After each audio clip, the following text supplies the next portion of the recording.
علامات استفهام كتير على ريبيرو.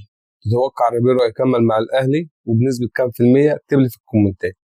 السلام عليكم ورحمه الله وبركاته. اخوكم باسم عيسى من قناتك قناه التاريخ اهلاوي. قبل ما نبدا حلقتنا صل على سيدك وحبيبك محمد صلى الله عليه وسلم طب القلوب ودوائها. يلا نبدا الحلقه. الاهلي في ماتش مودر لعب ب 4-2-3-1. حارس المرمى شايفين كده، حارس المرمى 4 مدافعين، ظهير ايمن وظهير ايسر، هاني وشكري، واثنين قلبي دفاع ياسين وياسر، واثنين وسط دفاعي رضا ومحمد علي بن رمضان، وثلاثه وسط هجومي زيزو وتريزيجيه وقفشه، وحارس والمهاجم محمد شريف. الاثنين الارتكاز دول واحد بيبقى اقرب ليهم للدفاع وواحد بيبقى اقرب للهجوم. الجناحين بيطلعوا يفتحوا الملعب ويضموا لما تكون الكرة في الهجوم، ويضموا يعملوا كثافة عددية مع راس الحرب. تمام كده. في حاجة بقى، اي حد ما ينزلش ديانج، معلش في الكلمة، يبقى ما بيفهمش كورة. طب انت ما نزلتش ديانج بناء على ايه؟ هل هو مش مؤدي في التدريبات كويس فانت استبعدته بناء على ذلك؟ بن شرقي ليه ما نزلتش بن شرقي؟ علامات استفهام كتيره حوالين ريبيرو، وانا اعتقد ان هو مش هيكمل مع الاهلي. يعني ماتشين كمان ولا ثلاثه بنفس الاسلوب ده ريبيرو هيطير. جينا كلنا باداء اللاعبين. كل الاهلاويه كانت منتظره الماتش ده يخلص 6-7 مستريح.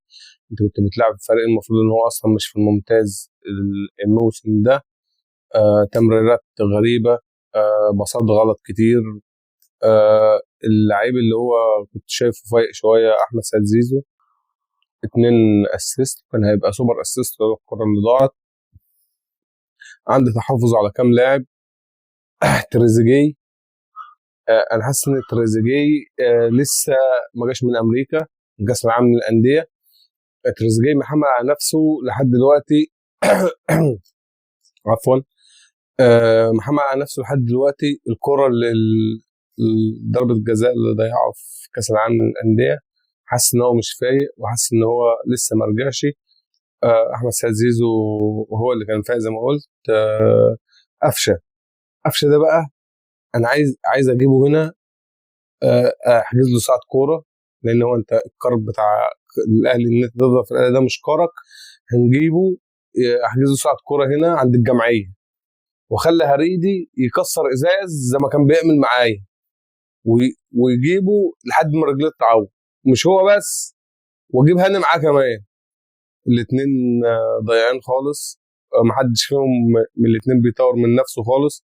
بقالك كام سنه في النادي، هي انت على ذكرى القاضيه، وخلاص على كده انت ما بتطورش من نفسك. او الكلام بالنسبه لقفشه نفس النظام. محمد هاني، انت محمد هاني زيرو عرضيات، المفروض كنت طورت من نفسك في العرضيات ديت.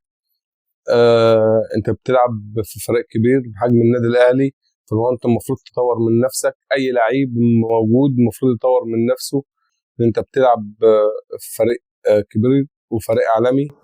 ريبيرو بقى، وده اللي انا مستغرب له. ليه ما نزلش قفشه؟ سوري، ليه ما نزلش ديانج؟ ليه ما بدأش ببن شرقي؟ الاثنين دول ما ينفعش يقعدوا. المفروض ان احنا كنا بنلعب تمريرات قصيره، نبدا الهجمه بتمريرات قصيره، بقينا بنلعب تمريرات طويله عشان خاطر الضغط بتاع مودر. فحاجات كتير كده اتمنى ان هي تتصلح في الفريق. انت قدامك 4 ماتشات كمان لحد التوقف الدولي اللي هو المفروض في شهر 9. ال4 ماتشات دول لازم تكسبهم. انت عندك دلوقتي نقطه وانت تكسب ال4 ماتشات. ابتدى في 4 ب 12. تخيل لو الزمالك فاز. الزمالك قبل التوقف الدولي هيلعب 6 ماتشات. هو كسب منهم ماتش، هيلعب فاضل له 5 ماتشات. لو كسب الستة يبقى 3 في 6 ب 18. انت لو كسبت ال4 انت هتلعب 5 ماتشات بس قبل التوقف الدولي. انت تعادلت، خدت نقطه من ماتش مودرن. انت لو فزت الاربعه يبقى 3 في 4 ب 12 ونقطه 13. تخيل، هيبقى انت هترجع من التوقف الدولي، يبقى انت الفرق بينك وبين وبين الزمالك قد ايه. فانت هو لازم ما تضيعش ولا ماتش من الماتشات اللي جايه الاربعه التانيين، و... وربنا يوفق الفريق يا رب، وكلنا مع الاهلي.